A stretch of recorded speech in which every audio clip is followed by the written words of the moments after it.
오늘 말씀의 제목은요, 누가 그리스도를 만날 수 있는가라는 제목입니다. 지난번에도 와 보라라는 말씀을 제가 전했습니다. 근데 오늘 또 동일하게 또 와 보라라는 말씀이 또 있어요. 예. 하나님께서 우리를 계속해서 초청을 하고 계신다는 거예요. 우리가 어느 순간에 어디에 있든지 어떤 장소에 있든지 하나님께서는 우리를 말씀으로 계속적으로 부르시고 인도하시고 또 하나님께서 우리와 그 말씀 안에서 교제하며 하나님과 사귐이 있기를 하나님은 원하고 계십니다. 사랑하는 여러분, 여러분은 사람을 볼 때 무엇을 먼저 보십니까? 그 사람과 이제 관계를 맺어나갈 때 처음 보는 사람들을 통해서 여러분은 무엇을 먼저 보십니까? 어떤 사람들은요, 외적인 면에 관심이 있으신 분도 계세요. 근데 어떤 사람은 내적인 면, 대화를 통해서 그냥 한 번에 마음의 문을 열지 않고 대화를 통해서 그 사람이 어떤 마음을 가지고 있는지를 들여다보면서 서서히 이 마음을 여시는 분들이 계십니다. 누가 더 현명한 사람일까요?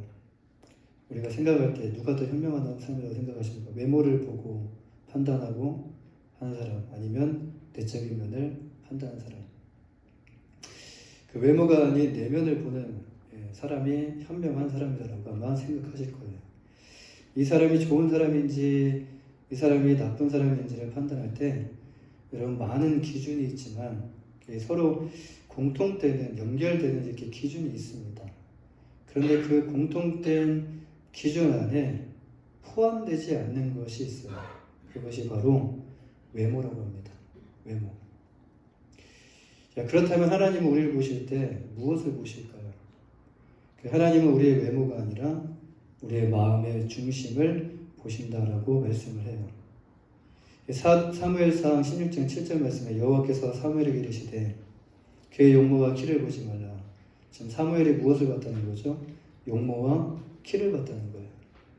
그런데 하나님께서는 키를 보지 말라, 용모를 보지 말라.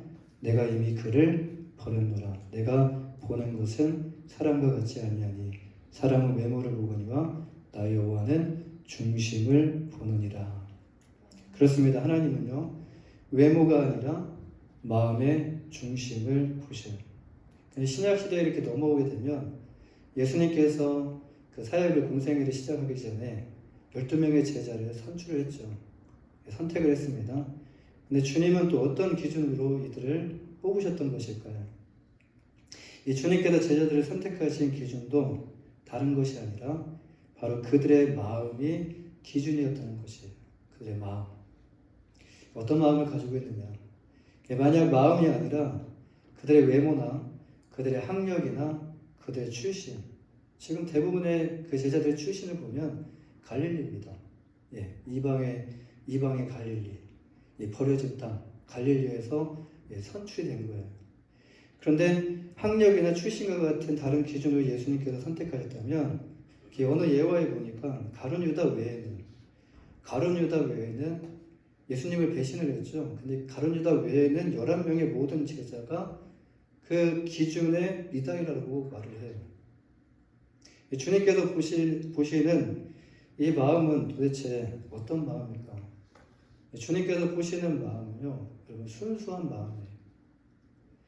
마태복음 18장 3절에 4절 말씀을 보시면 주님께서는 이르시되 진실로 너희에게 이르노니 너희가 돌이켜 어린아이들과 같이 되지 아니하면 결단코 천국에 들어가지 못하리라.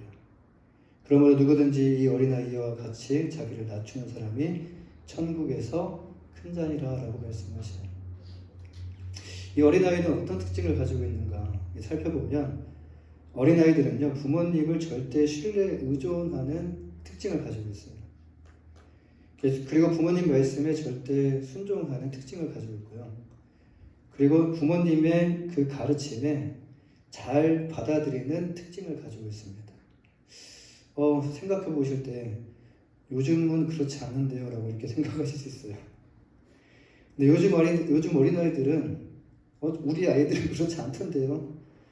근데 요즘 시대와는 맞지 않는다라고 이렇게 말씀할 수 있는데요. 세대가 그만큼 악해졌다라는 거예요. 세대가 그만큼 악해졌다. 이 원래 어린아이는 주님께서 말씀하셨듯이 이렇게 그렇지 않다라는 거예요. 오늘 본문에서도 나다나엘을 보시면서 주님께서는 이렇게 말씀하셔요. 47절에서 그 속에 간사한 것이 없도다. 하나님께서는 이렇게 외모가 아닌 그 마음의 중심을 보신다라는 말씀이에요. 주님께서는 이렇게 마음의 중심을 보시는데, 그렇다면 어떤 사람이 그리스도를 만날 수 있을까요? 첫 번째로 그리스도를 만날 수 있는 사람은 순수한 사람이 그리스도를 만날 수 있습니다. 이 본문 47절 말씀에 보면 예수께서 나다나엘이 자기에게 오는 것을 보시고 그를 가리켜 이르시되 보라, 이는 참으로 이스라엘 사람이라 그 속에 간사한 것이 없도다라고 말씀하시네요. 오늘 본문을 보시면요, 빌립이라는 한 사람과 이 빌립의 친구인 나다나엘이라는 이 사람이 등장을 해요. 이 빌립은 누굽니까? 빌립에 대해서 소개를 잠깐 합니다. 어느 출신? 이 베세다 사람이라고 말을 해요. 근데 그 베세다 사람이 누구냐면 또 안드레와 베드로와 같은 동네에 살았던 사람이었다는 거예요. 예수님께서 갈릴리로 가시려 할 때 빌립을 마주치게 됩니다. 빌립을 만나게 돼요.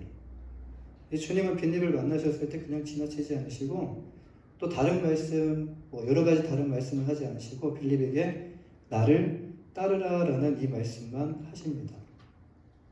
그때 빌립이 그 말씀만 듣고 그리스도를 따르게 돼요. 여기서 빌립이 주님을 따른 것은 여러분 자연스러운 일이 아닙니다. 자연스러운 상황이라고 생각할 수 있는데 절대로 이거는 자연스러운 상황이 아니에요.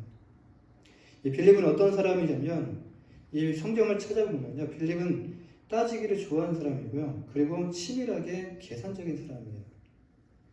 오병이어에서도 예수님께 그 물고기 2마리와 보리토 5개 드리는 사람도 빌립이에요. 안드레와 요한복음 14장 8절 말씀에서 또 빌립은 이렇게 말합니다. 하나님 한번 보여주세요. 하나님 한번 보여주시면 내가 믿을게요 라고 그렇게 주님께 당돌하게 말했던 제자예요. 이런 사람이 주님을 따랐다는 겁니다. 이런 사람이 주님께서 나를 따르라 했을 때 그 말에 순종하고 따랐다는 거예요. 이런 성격과 이런 특징을 빌립이 가지고 있지만 그의 마음은 달랐다는 것을 우리는 볼 수가 있습니다. 그가 주님을 만난 취한 행동은 또 무엇이죠?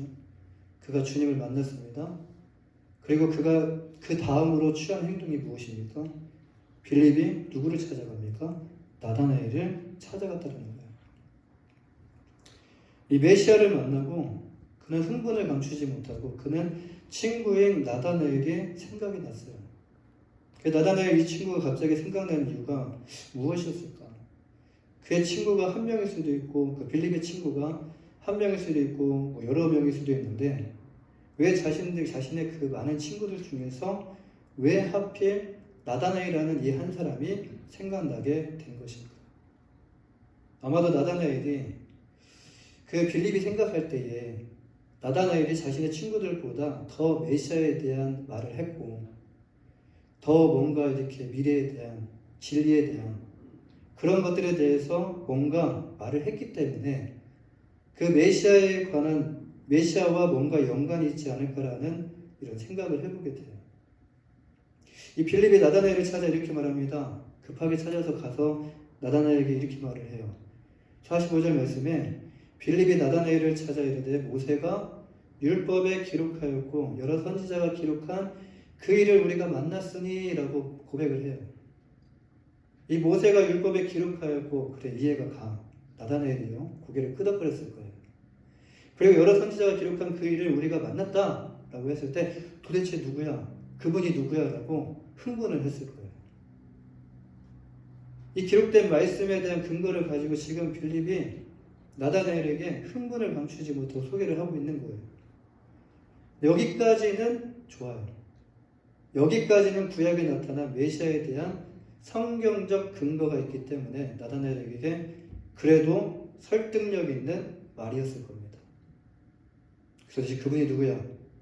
어디서 만났어? 라고 이렇게 물어봤을 거예요. 그런데 빌립이 이어서 뭐라고 말을 하냐면 나다나엘에게 이렇게 말합니다. 그가 누구냐? 요셉의 아들 나사렛 예수다. 요셉의 아들까지는 이해가 가요. 그런데 어디서 무너집니까? 나사렛 예수다라는 그 말에 지금 점점 고조되어서 완전히 반 이상 이렇게 넘어왔던 빌립의 설득력이 지금 이 나사렛이라는 이 단어 한 단어 때문에 빌립의 설득력이요 지금 이 말 한마디로 인해서 완전히 사라지게 되었을 거예요. 여러분 어떻습니까? 이 말 한마디가 왜 중요한가요? 이 말 한마디가 나사렛이라는 단어가 왜 중요할까요? 유대인들은 다 알고 있었습니다. 그 메시아가 어디서 태어날 것인지에 대해서 그들은 알고 있었어요. 구약의 선지자의 메시아가 어디서 태어날 것인지에 대한 예언이 나와 있기 때문에 그들은 알고 있었습니다. 구약성경 미가서 5장 2절을 보면 메시아에 대한 예언이 나와 있는데 베들레헴 에브라다야 너는 유다 족속 중에 작을지라도 이스라엘을 다스릴 자가 내게로 나올 것이다. 그의 근본은 상고의 영혼에 있느니라. 메시아가 나사렛이 아닙니다. 베들레헴에서 태어날 것이라고 성경은 말씀하셨는데 지금 이 빌립은요 흥분한 채 성경적으로 얘기를 하다가 성경적이지 않은 얘기로 가는 거예요. 결론은 뭐예요? 나사렛 예수다. 그러니까 나사렛 예수라는 것은 뭐냐면 나사렛 출신 예수라는 의미예요. 예수님의 출신이 어디 출신인지를 지금 보여주고 있는 겁니다.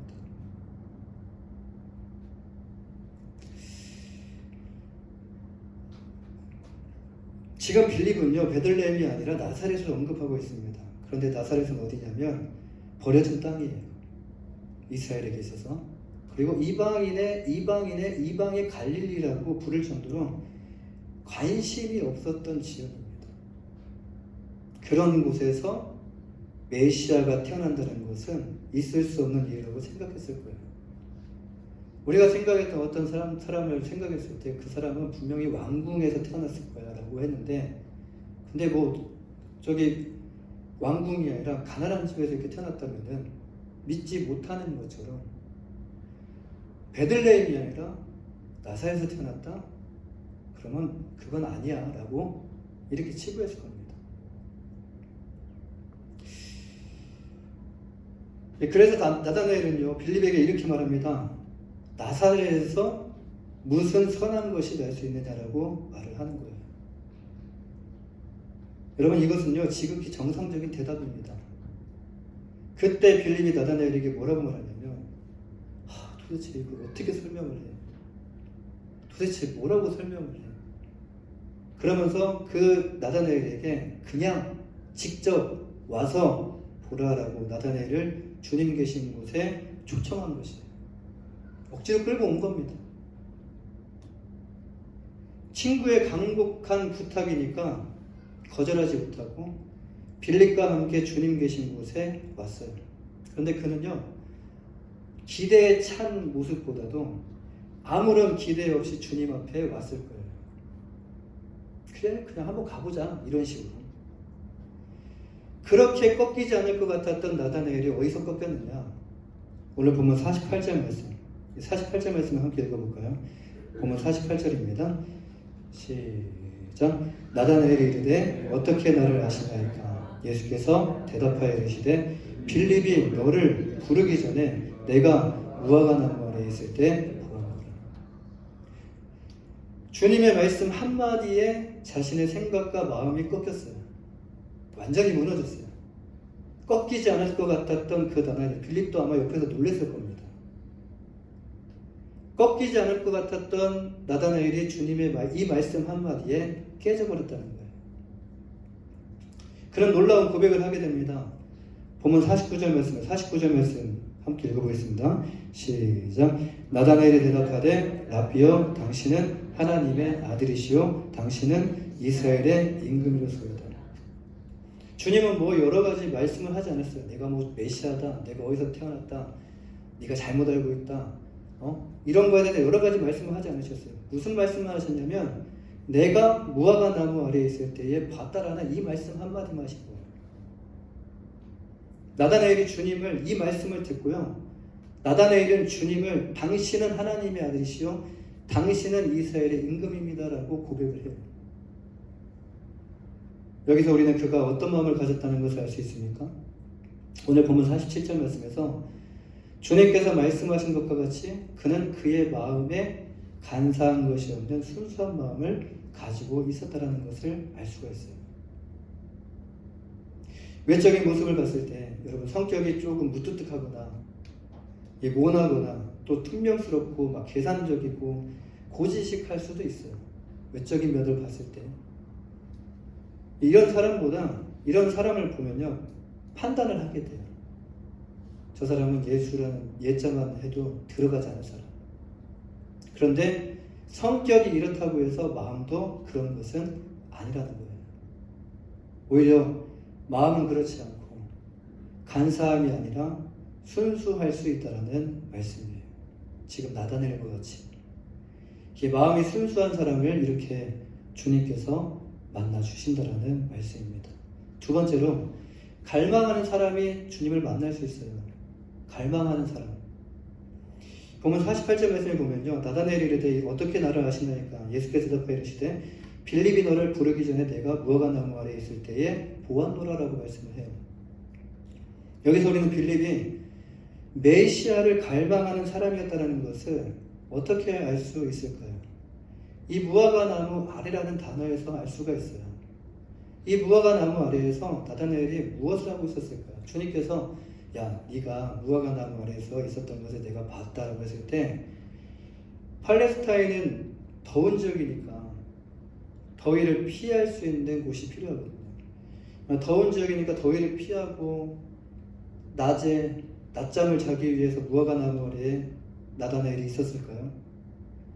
그래서 주님께서 네가 그때 무화과 나무에서 내가 뭐 한 줄 다 안다 그렇게 말했을 때 주님께서 내가 낮잠 자는 것을 어떻게 하셨지? 이렇게 깜짝 놀라서 주님 당신은 하나님의 아들이시고 이스라엘 임금입니다라고 이렇게 고백한 것일까요? 이해가 안 가요. 앞뒤가 안 맞죠. 그걸 보셨다고 해서 주님께 주님 당신은 하나님의 아들입니다. 당신은 이스라엘 임금입니다라고 고백할 정도의 사건은 아니에요.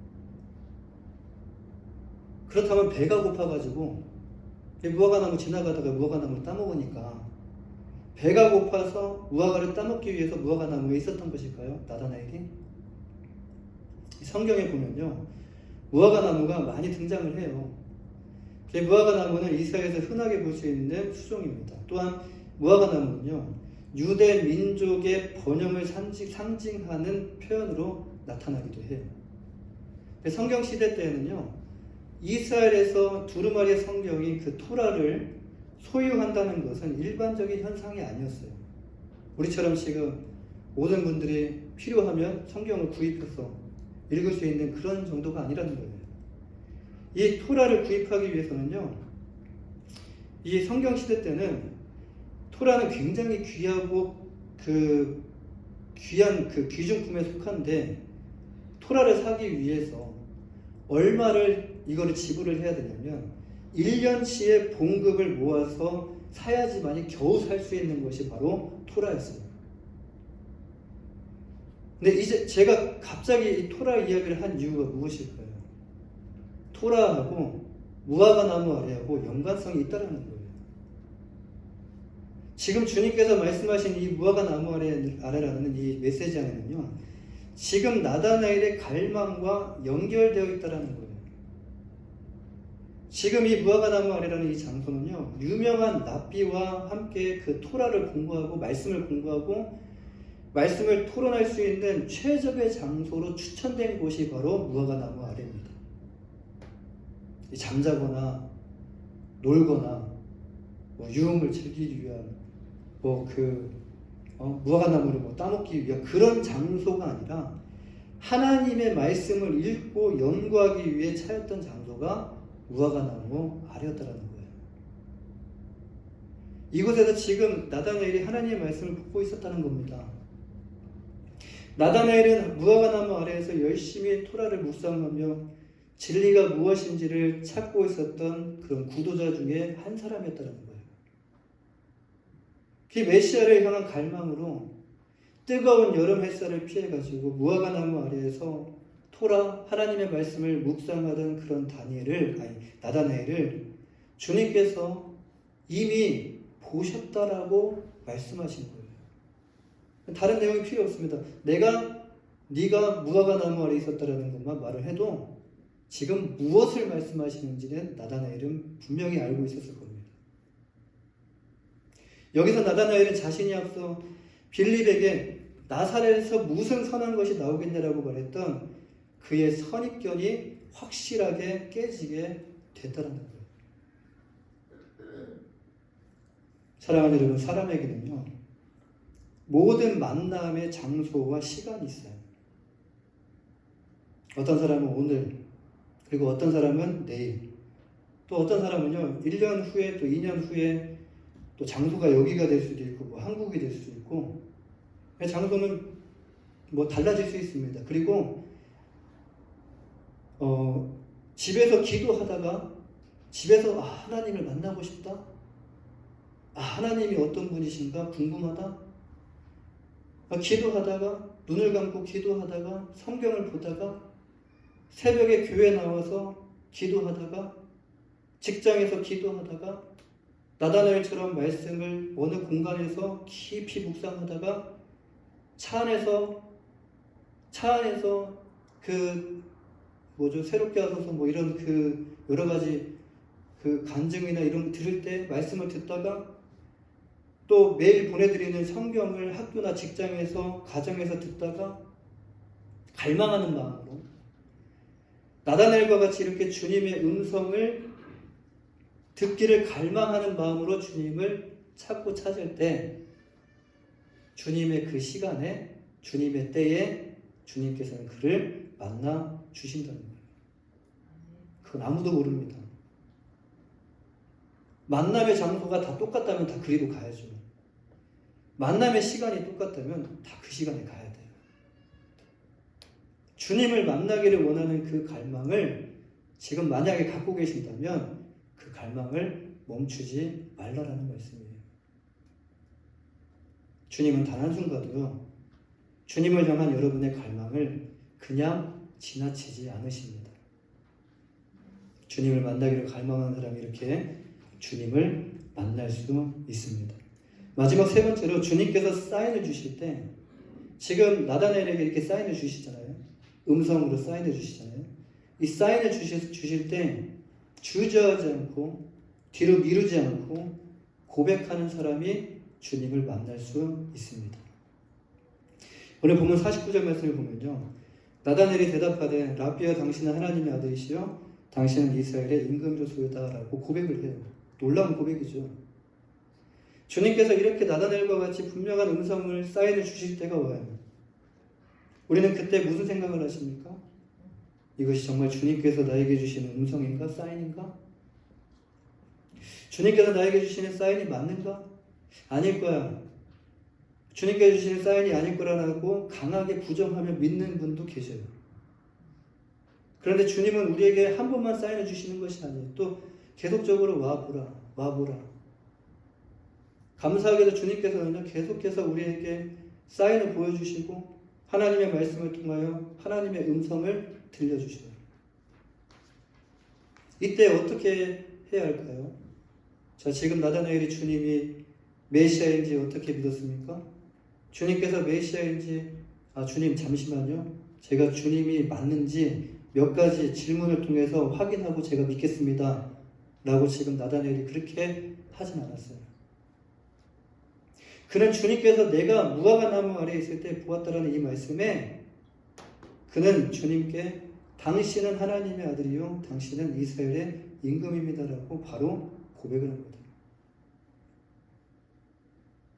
여러분에게 아들아, 딸아, 내가 너가 골방에서, 교회에서, 화장실에서 말씀을 보면서 밤에 다 자는 시간에 나를 만나고 싶어하는 너의 모습을 내가 보았다.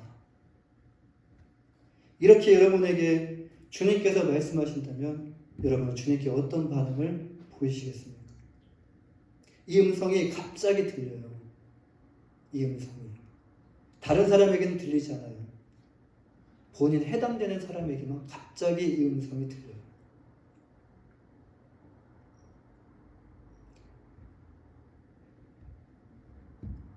여러분 어떤 반응을 보이시겠습니까?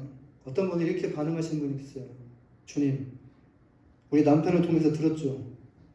우리 아내를 통해서 들었죠. 제가 화장실에 있었던 거, 제가 밤늦게 잠을 안 잤던 거, 이렇게 의심하며 주님께 질문을 할 수도 있어요. 에이. 그런데 앞서 말씀드린 것과 같이 마음이 순수한 사람, 예수님을 만나기를 갈망하는 사람은요, 주님의 음성에 의심하거나 주저하지 않습니다. 왜? 만나고 싶었기 때문에. 그 갈망하는 마음이 있었기 때문에. 그는 주님께서 이렇게 말씀하실 때 그렇습니다. 주는 그리스도시요 살아계신 하나님의 아들입니다. 라고 주님 당신은 나의 구원자가 되십니다. 라고 고백하며 주님을 인정하고 시인하게 됩니다. 사랑하는 여러분, 오늘도 주님은 여러분을 이 자리 가운데로 부르셨어요. 주님은 절대로 시간을 헛되게 흘러가게 하지 않으십니다. 우리의 시간은 어쩔 때는 막 헛되게 흘러가는 것처럼 보일 수도 있어요. 그러나 주님은요, 절대로 시간을 헛되게 흘러가게 하지 않으셔요. 주님 안에서는 헛된 시간이 없다라는 거예요. 주님은 만물의 주인이시고요. 주님은 시간의 주인이셔요. 나다넬과 같이 간사함이 없는 순수한 사람, 주님을 갈망하는 사람, 이 마음 또한 주님께서 주시는 마음인 줄 저는 믿습니다. 이 마음이 없었다면 우리가 이 자리에 나올 수 있을까요?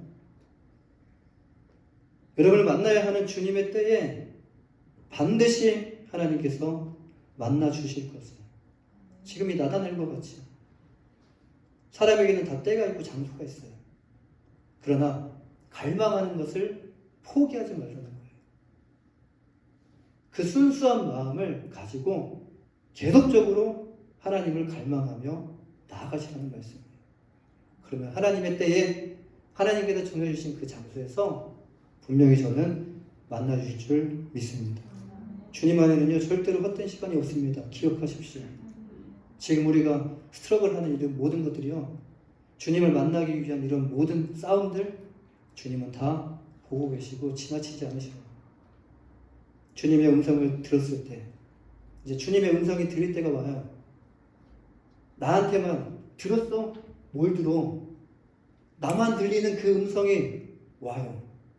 나에게만 속삭이시는 그 주님의 음성이 오게 돼요. 주님의 음성을 들었을 때 이제 우리가 어떻게 해야 되냐? 주저하지 말고 뒤로 미루지 말고, 아 주님 지금 바빠요. 꼭 바쁠 때 찾아오시더라고요. 예. 주님 바빠요.